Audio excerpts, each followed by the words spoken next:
Yes, good evening, everybody. It's Photography Live and Uncut again, coming to you from London. I've got two guests from the East Coast of America, Scott Wyden-Kivowitz and AD Wheeler. Welcome to my show, guys. Thanks for having us. That's no problem at all. And the reason I asked you guys is I've had you both on the show before and great conversations we've had, but this particular one, slightly different. It's not to get to know how and what you are in photography. I want to talk to you about blogging and a little bit of social network. And I noticed, Scott, you're quite active on the blogging side of things from what I've seen just recently. I'm going to ask you a straight question. Why blog? Why blog? Well, there's a few reasons why to blog. The main reason is you're going to reach the audience, or you have the potential to reach an audience that you want to reach, to either just get to know you or see your work or potentially buy your work or hire you for your services, depending on what your goal is. The blog is the easiest way to do that.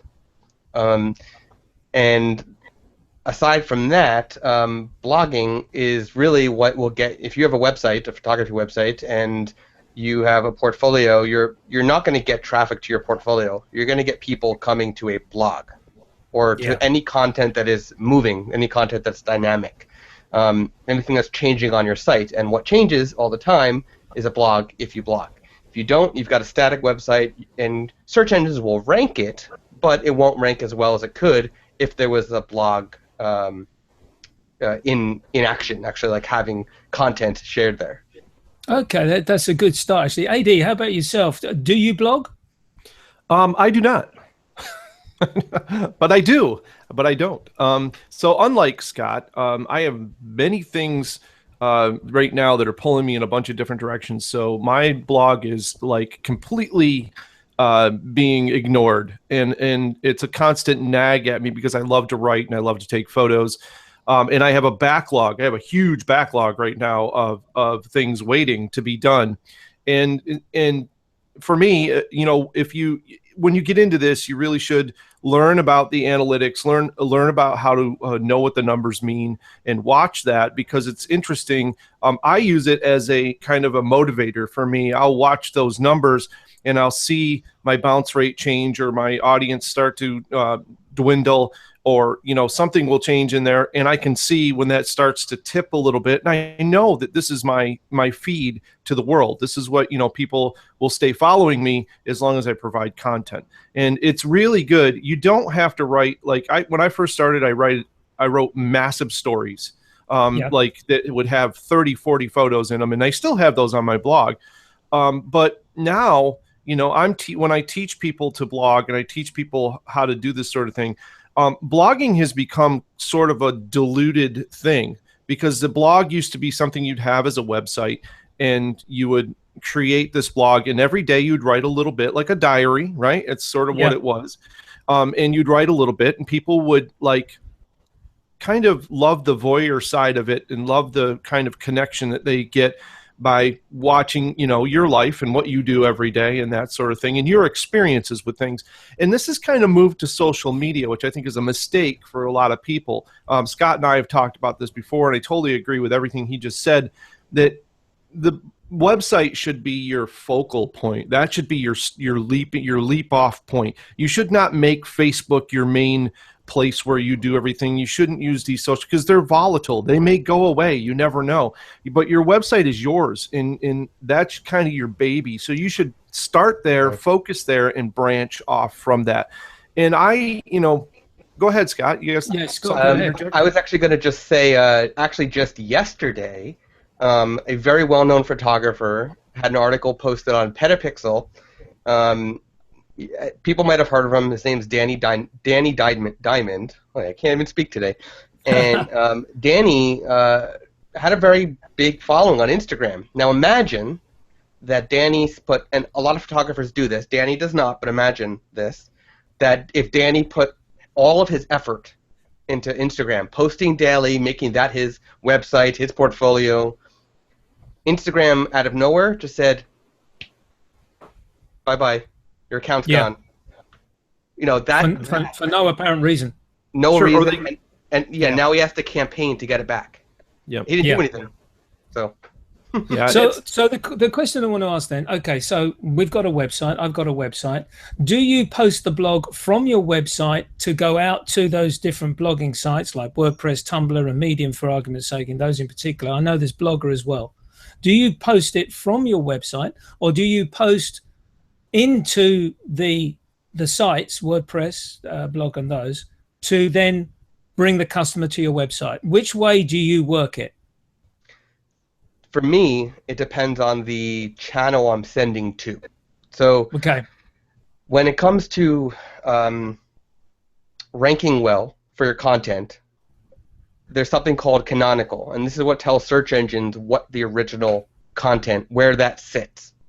And if you have, if you did a blog post on your own website, whether it's WordPress or Squarespace or wherever it is, you do a blog post and then you send that out to Tumblr and it matches word for word, and you send it out to LinkedIn and it matches word for word, and all this is public. Search engines are going to see it, and it's going to rank the one that has the best SEO juice. It's going to rank that one. It's not going to rank your website. It's going to rank, Tumblr, because Tumblr overall has better SEO than just one website. So what you want to do is, if you're going to do to those sites, you want to make sure you do a snippet, a paraphrase, something small to promote what the content is, to then send people back to your website. But some websites, like Medium, allow you to use canonical and tell Medium that the original is your own website. So that means you can duplicate that content on Medium, telling Medium that they're not the original, that the original is you. So so it depends on where you're sending it. Interesting way of looking, actually, because I again, in my naivety, I'm writing my blog on my website, and I'm thinking, well, okay, I'll post that directly out to the 3-4 that I particularly like to use. And is there a problem, in actual fact, of using the same content on all those different blog sites? So from a branding standpoint, maybe, because depending on your brand, you might want to have something unique on each different social channel. So, for example, Colby Brown, every channel that he posts something on for one blog post, it has different content. It has either a different photo or a different sentence that goes with it, right? I'm with you.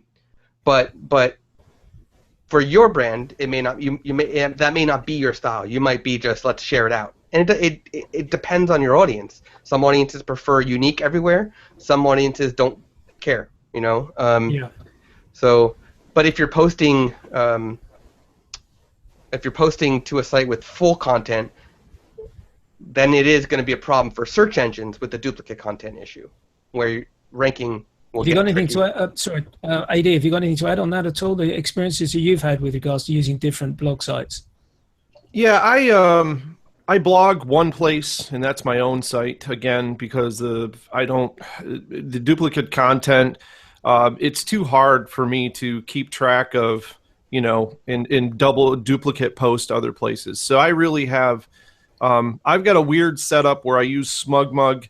I kind of use their SEO because I serve my photos from there into my blog, and anybody who goes to my blog and they look at one of my stories, instantaneously every one of the photos that's in that story gets a hit on SmugMug, which helps my rankings for SmugMug, which the stories then link back to the original blog. So it's kind of this looping thing going on that I have. And that's worked well for me. And everybody's going to be a little different in, who they use. And I have a friend who uses Photo Shelter and does the same sort of thing. And I use that for licensing traffic and that sort of thing, where people can find and I sell a lot of photos for licensing. So I have a download set up on SmugMug where people can license my photos for their blog, or they can actually, they don't even have to do it for their blog. As long as there's credit given, I'm under a Creative Commons license. But for any sort of commercial sales of my pieces, and I just sold like 3 pieces to a hospital in Florida, of all places, but they found images that they wanted to use, and so they buy them and they can print them and put them in their hospital. And that's a kind of a nice setup for me. But I do just one set place for the actual blog itself. So if you want the full content, the full Monty, so to speak, and you're not just interested in looking at the one header photo that I put up with my stories, then you go to my blog, and I make that known on a regular basis. You know, if you want the whole story, you're going to need to click this link and go there, and you'll get the whole thing. But I did want to say, too, I know we're talking about blogs. I think it's very important to, Brian Mateish shared this with me, and I've used this to great success. When you're doing social media, the way I do it is I write my story and then I post out to all my social medias, and I don't post everywhere at exactly the same time. Each social media kind of has its own thing and their own time of day that works really well. And so you'll have to just find out what works the best for you.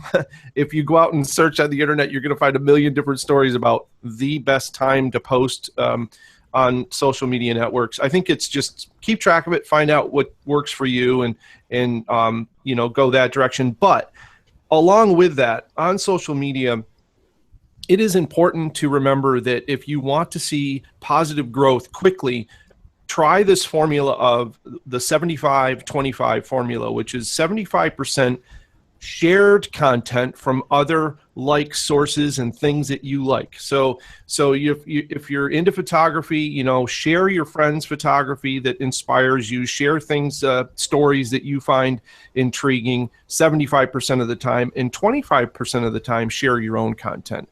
And that works very, very well for spreading the love. And people love it when people share other people's content, and they'll do the same for you. And that just helps perpetuate that. You can ask all day for people to share your content. And it's weird. We've all done this. We've like said, oh, please share with your friends. And nobody shares anything, right? No, exactly, yeah.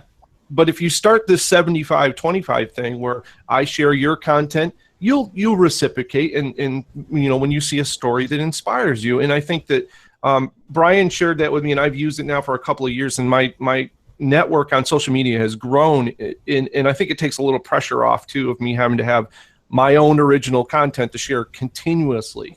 And I can kind of spread the love a little bit and make people aware of, you know, that may not see something from Scott. I can share something from him or from you, or from, you know, my apprentices at the Arcanum or whatever. So that's a very important other side of the blogging thing to go along. I totally agree with you there, because my experience in 500px and LO, if you share other people's work and like their work, and it repeats on your site, those guys come back and start looking at your work.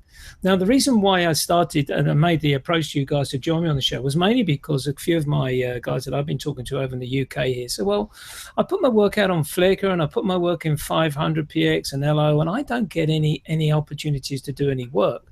Right. Now, obviously, the immediate answer to that is you're in actual fact showing your work to photographers.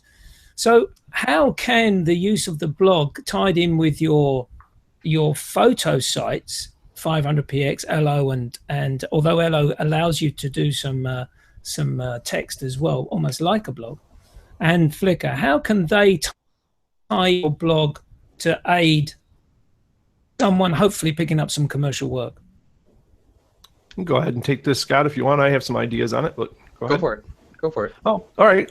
Well, we were just talking about this last night, so it's kind of strange, but so Facebook is obviously a huge force out there in the social media. You know, if I look at my analytics, Facebook is responsible for more hits than any one single site for me.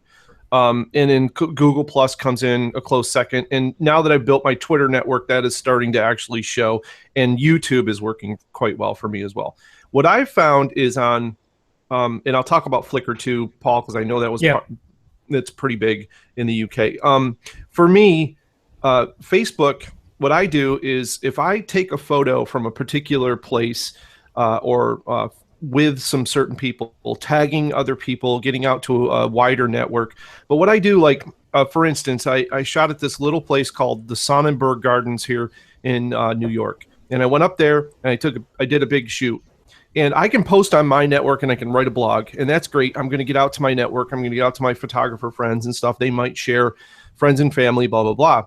But the key to actually getting it out to places where I could make money and make a relationship and build a network was actually tagging Sonnenberg Gardens themselves. They're on Facebook. The people in the know are in control of that. So by using, going to their Facebook page, liking their page, and then when I post my story, I actually do a little @ symbol on Facebook and then mention their name. I mention them in my post.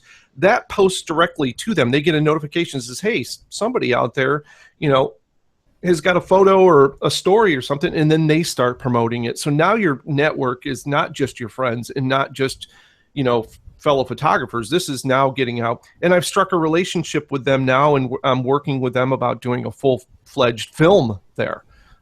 So that's how, for me. And then for Flickr, I think it's longevity on Flickr. Flickr's got it ranks extremely well in the search engines, and a lot of companies go out and search Flickr for content. And if you use the proper tags for your content, you're gonna get out there. And I will share a top tip today that was previously only privy to the people in my cohort, my apprentices. So I'll unleash this on the world, and everyone will hate me for this, but and love me at the same time. So we all know that Flickr's like pinnacle is to be explored. So when you get a photo explored, it gets onto a feature page, and people everywhere get to see it outside of your network. I have found a little secret top tip as to how to get your photo explored. I've in the last first of all, you got to take a good photo. That's, take a good photo, and I'm sure you guys are definitely all capable of that. But when you write your tags, I have found that when I put explore landscape photography or explore portrait photography, using the tag explore itself and then photography and then exactly what it is. So I use explore travel photography in that order. I put that in my tags. In the last 2 years, I've had like 15 photos in explore. And before that, zero photos. So you put in the tag in front of each of those words, or tag explore travel photography?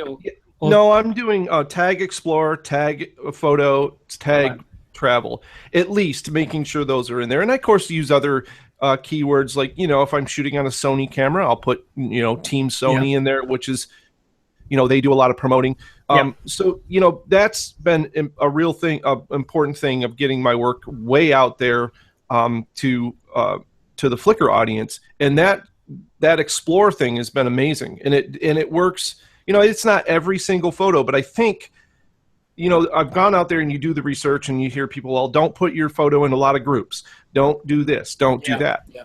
And I'll tell you right now, it makes absolutely no difference to their algorithm whether you're in a lot of groups or not, because I post my photos on average to like 15 groups, on a regular basis.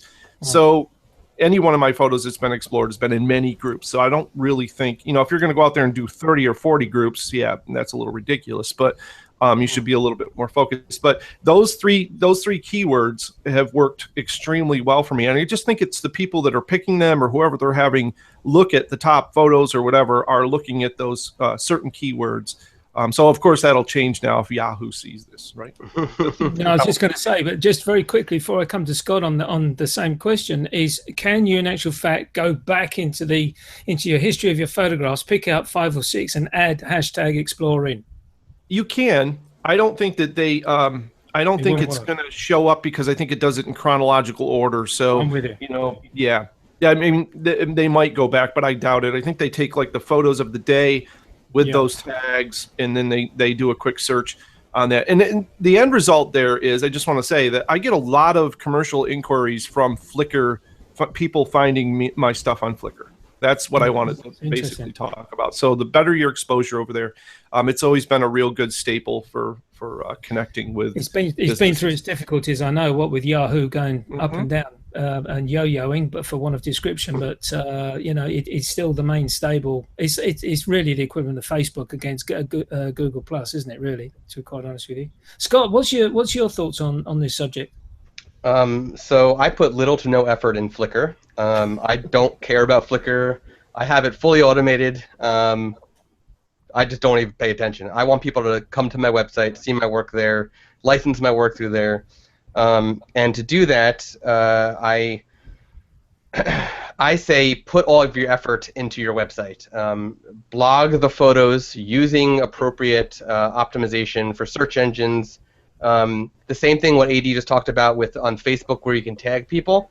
Do it on your website, because if you tag somebody and link to somebody rather in a blog post, they're going to also get an alert about it, and you're helping their search engine rankings, and you're sharing about them. If you include the location of where a photo is taken and link to that venue, if there is a website for the venue, that's going to be beneficial, and you're going to get a lot of virtual hugs from the people you're linking to. So there's a lot more of a chance for that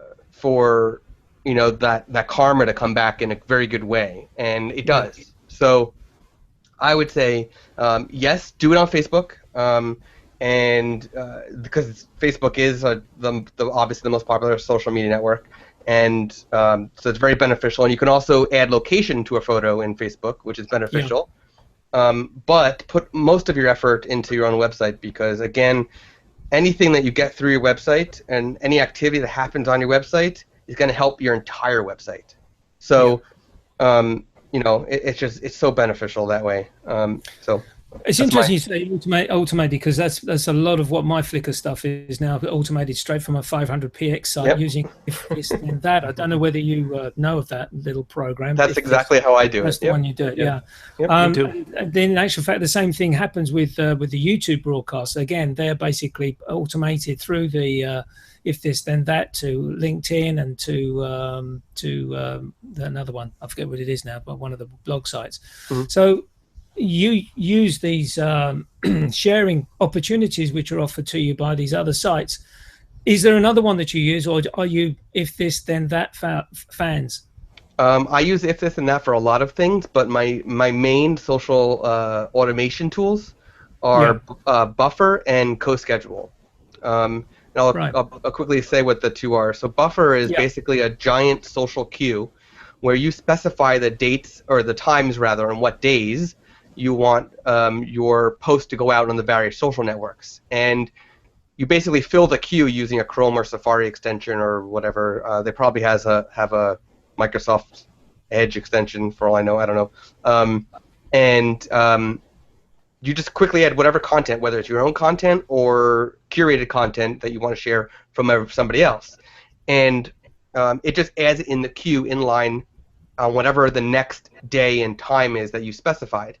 And what's cool about Buffer is they actually have tools to determine your best times to post. So you can actually use their free tool to figure out what is best for you.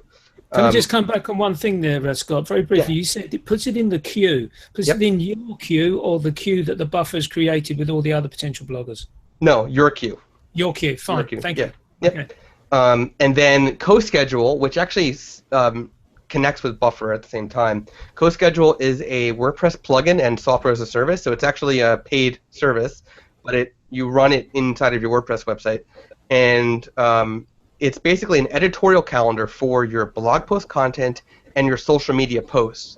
And you can automate when you want the post to go out, when you want it to be shared on social media, and again, they do best times according to your accounts.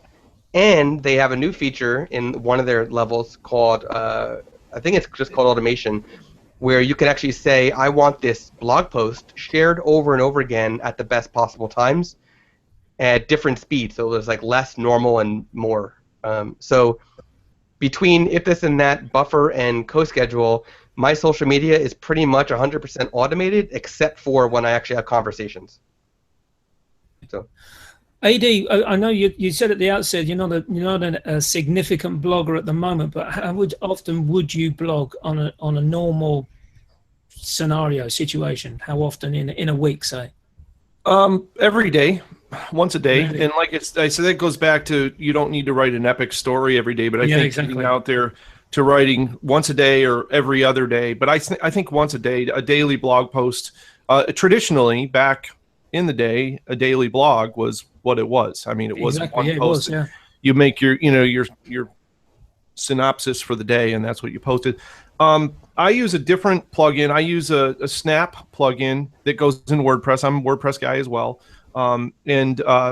I've had a good experience so far with that, and my social media is completely automated as well. I did use If This, Then That for a long time, and Buffer for a while. And configuring Snap, which is from a company called NextScripts, is the setup is easy, but when you have a problem, their personal help is like a nightmare. You're better off finding somebody who also runs it and ask them to help you. And that's, find somebody who's a NextScripts, guru, and they can help you quicker than the actual devs can. I have not had a good experience with their devs, but I've used it now for about a year, and all of my social media is automated except for when I have a conversation, and it frees me up. I think that's the thing here. It doesn't matter what you use. You'll find what you like. I'm going to look at what Scott's using right now. I love that tip. I'm going to check that out and see if it's an alternative is something I would like better. I'm always looking for that. And right now I'm using, like I said, Snap, and I think it's Social Networks Auto Poster. And it does all of those same things that Scott's talking about, only I think it's a little bit more difficult to set up probably for a first timer. There's also an advantage of using a service for something like that than a plugin that doesn't require a service. And basically the big advantage of using a service is that timing of those posts that you're doing doesn't have to rely on your website's server to happen. It relies on the service and their system to make it happen. So the reliability is a little bit higher when you're using a service rather than one that doesn't need that third-party service. But there is also an advantage of having it, just with the plugin is you own the plugin and you don't have to pay them all monthly. No, that's right. So I do want to expand on that just a little bit. The NextScripts actually I do have to pay for their APIs. So there is some off-site stuff that goes on as well. Good. Yeah. But Scott's perfectly right on there with it. It works off your internal server's cron jobs, which is, I like to just monitor that myself. And I think that's why I say it's either system works great.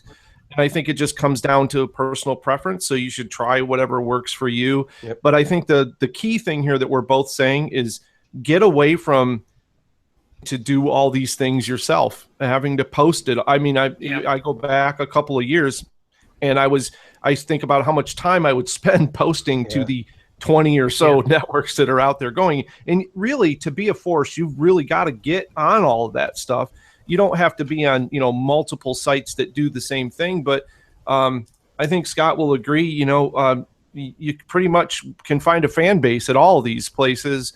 And I think it's finding the one that fits what you do, what your work is, finding that site and then going with it, but also not letting it chew up your entire day. I mean, we're creatives. That's what we do. We create this content. Yeah. You have to have time to do that.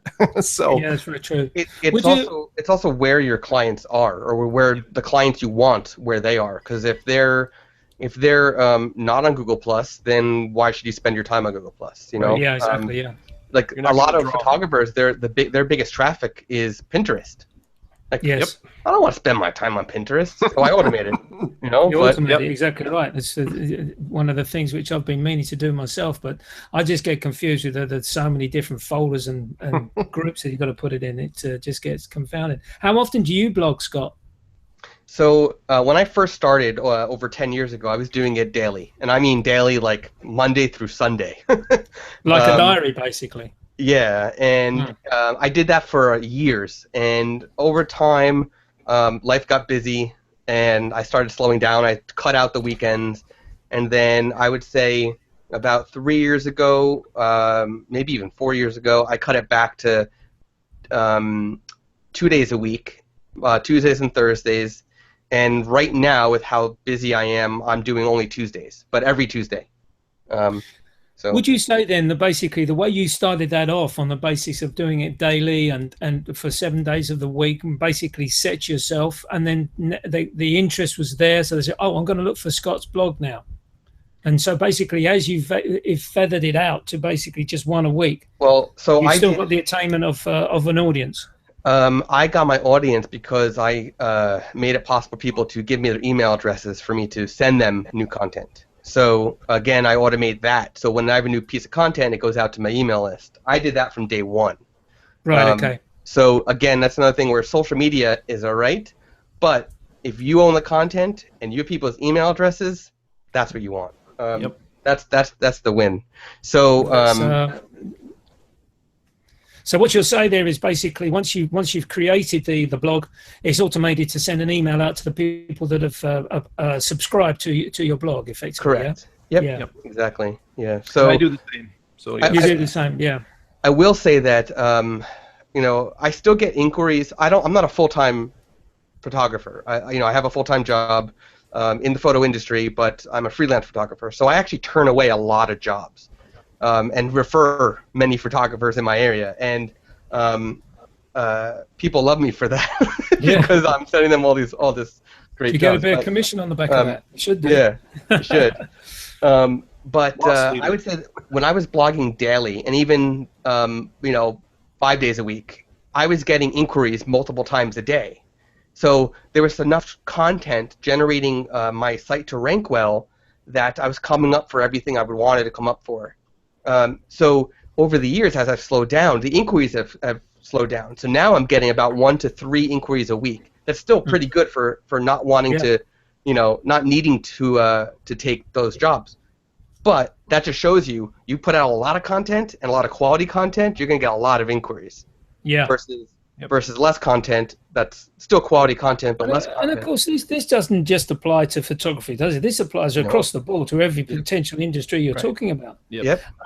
I was going to come back on the subject matter of the type of content that you put out. Would you say that your blogs are more educational, or are they just comments as regards to how you're feeling on the day, or a particular photograph that you enjoy taking?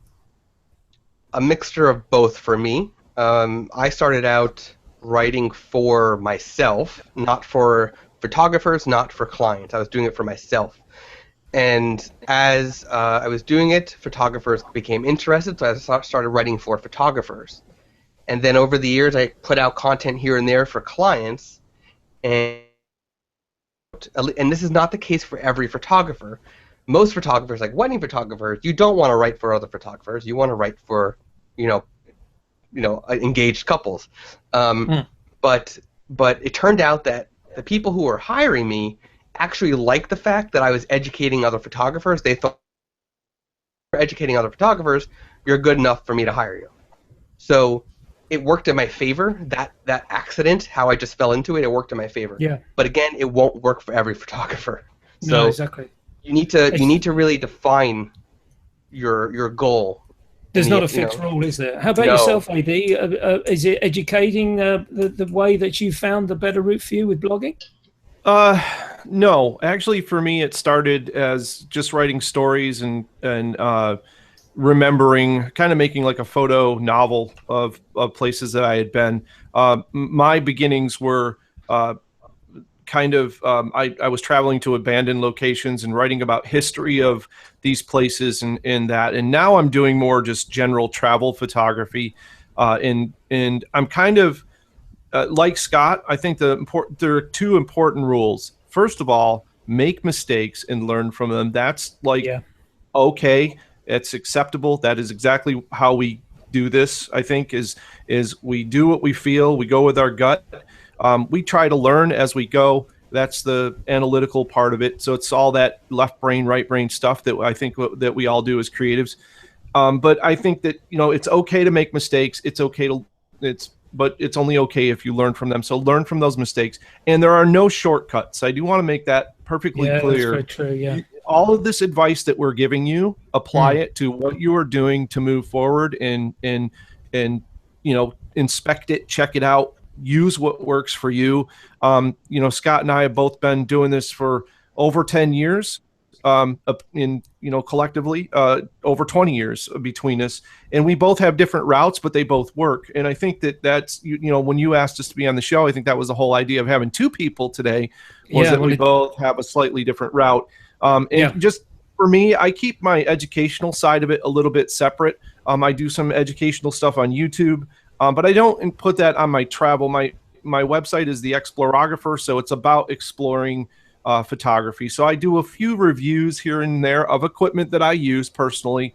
I don't do reviews of just any product. This is stuff I own and have used, and just want to share that with people. And I think that's what we try to discover when you're building your website. It's okay to have a wedding website, and it's okay to have a travel.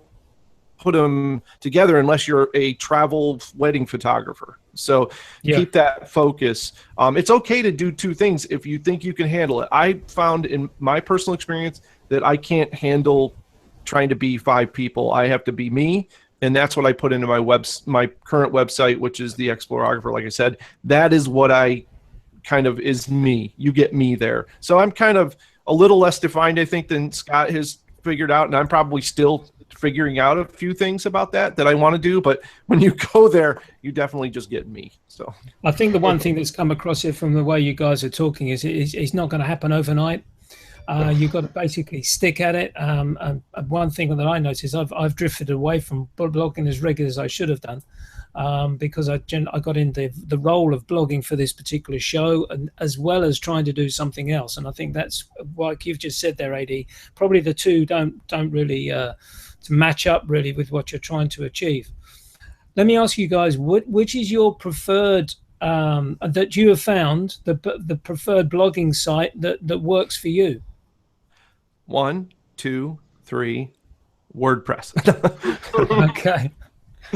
For sure. WordPress for sure. Oh yeah.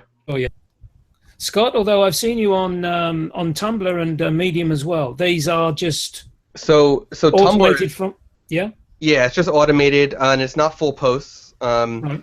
And hold on a second, my computer's starting to do something weird. There we go. So Tumblr is it's automated. It's not full posts. It's like snippets of content that's shared out automatically through if this and that. And then Medium is my full post. Like I said in the beginning, is canonical. So if this and that has the authorization from Medium to automate the canonicals. So I have that going out to Medium that way. And the only reason I'm doing that is because Medium has a big audience. Yes, that's, it has. That's exclusive to Medium. So all I'm doing is reaching a new audience without hurting my own website. It's a beautiful thing. Yep. Yeah. I do exactly the same layout. And, just a word on WordPress is that I think for me personally, and I probably would think this for Scott as well, it's nice to have a team of dedicated developers working for you for free in doing security updates and making the system amazing. I have not found too many things with the WordPress base system that I've gone, oh man, I can't believe they did that update. That sucks. I mean, it's been a pretty good knock on wood to this point. It's been a pretty good road for a free item for people. And to have that is priceless for me. To have a system that it works, and Yeah. So WordPress. let me just ask you a question. Sorry, Scott. Got a thought on my mind. Yep. Well, how about the name of your blog compared to your website? So mine is Photography Live and Uncut. Would you then have Photography Live and Uncut.wordpress, or would you in actual fact have a different name? No, so the way WordPress, what a lot of people don't realize is WordPress is not just blogging software. It used to be. Now it's a content management system. It's designed to drive your website. So your website, you can have the podcast separated from a blog, separated from pages, separated from, whatever. So your website could be johndoephotography.com. Your podcast could be johndoephotography.com/podcast. Your blog could be johndoephotography.com/blog. Mm-hmm. You want it to be, you want a .com first of all. That's important. If it's .wordpress.com, it's not helping you. It's helping WordPress.com. And that's also I'll come back to the difference between the two. But you also don't want a subdomain. So if you have a subdomain that's photos.johndoephotography.com or blog.johndoephotography.com, that does not help your domain. Right. Each search engine see that as different sites. They're different sites to search engines. So if you're ranking well in one of those, it's not going to help the other ones. Yep. If you have subfolders or /blog or /photos or whatever, that is helpful to the rest of the site. To jump back a little, the WordPress.com versus WordPress.org. WordPress.com is a premium service created by it's owned by the original developer of WordPress, of the WordPress software. The company that owns WordPress.com is owned by the original developer of WordPress, the software. Their hosting service actually does use the WordPress.org software, the free software. But you're basically paying for additional features and they control it all. The WordPress.org software, like what AD said, it's free. You can put it on any server you want. Doesn't matter. And you have complete control over every aspect of it. So those are the two big differences. Okay. So that's an interesting one. How we're going to link on with basically from your website into the blog. So we come to the final question, which is the one major social medium that we haven't really touched on, Twitter. How do you use Twitter in your terms of your social media activity, linking it with your blog? For me, it's the same as the others. I'm automatically posting out that there's a new post, or I'm reposting old content, because Twitter is really good for if you do reposting just from your archive, that gets new eyeballs on it, because Twitter is evolving so much. So I automate that, and then a lot of my interaction on Twitter is basically just if people mention me, I'll reply, or I get a lot of DMs from people that either people want to hire me, have me speak somewhere, whatever it is. So Twitter is actually a big source of paid work for my freelance business. And again, I'm automating the output of it, the initial output. Interesting point you made there, because it's something which I do quite a bit. Obviously, is effectively sending out the tweet again as regards to a particular subject matter that you've done. It may be 2 or 3 weeks ago, but as you say, it brings it into the list again, which is continuously being rolled on, isn't it? Yep, and I mean you can go as far back. I would say anything that's a year or less old, reshare it. Yeah. Go as far back as that. Yeah, exactly. AD, have you got anything to add on the using of Twitter? I use it just like Scott does, for the same exact reasons. I found that the Twitter audience was like probably the most difficult out of any social media to build. Although now that it's I've got my numbers up there, they're expanding exponentially. There's a couple things I wanted to mention about not just Twitter, but going back to what we were talking about earlier, about the perseverance and doing this for a long time and whatnot. In anything that you do, 90% of the people that quit right before they make that jump. Yeah. It is well known. It's a documented fact. Don't quit, whatever. Just keep going, and having faith in what you do. And don't look for shortcuts. Just keep working and doing what you like to do and doing the blogs and whatnot. And it will come. It just takes time. And, the networking and all these things that we talked about today, if you take this advice and you apply it and you persevere, I guarantee you it will work out in the end. So it's just one of those things that a lot of people, they give up right at the precipice. And doesn't that happen so many times in everything that we or they change. They completely change their they go off and do something else, and they just miss they miss the train by just that much. So miss the boat.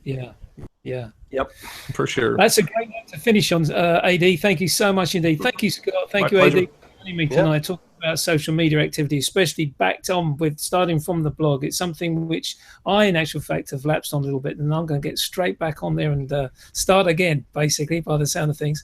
Awesome. as I say, thank you so much for sparing the time to join me tonight. And yeah, Thursday night, guys, those who've watched us, we've had a few live viewers as well, which I'm really pleased about. Thank you so much for joining us. If you're going out shooting this weekend, yeah, take your camera, but leave your camera bag at home. All the best to you. Bye for now. Cheers.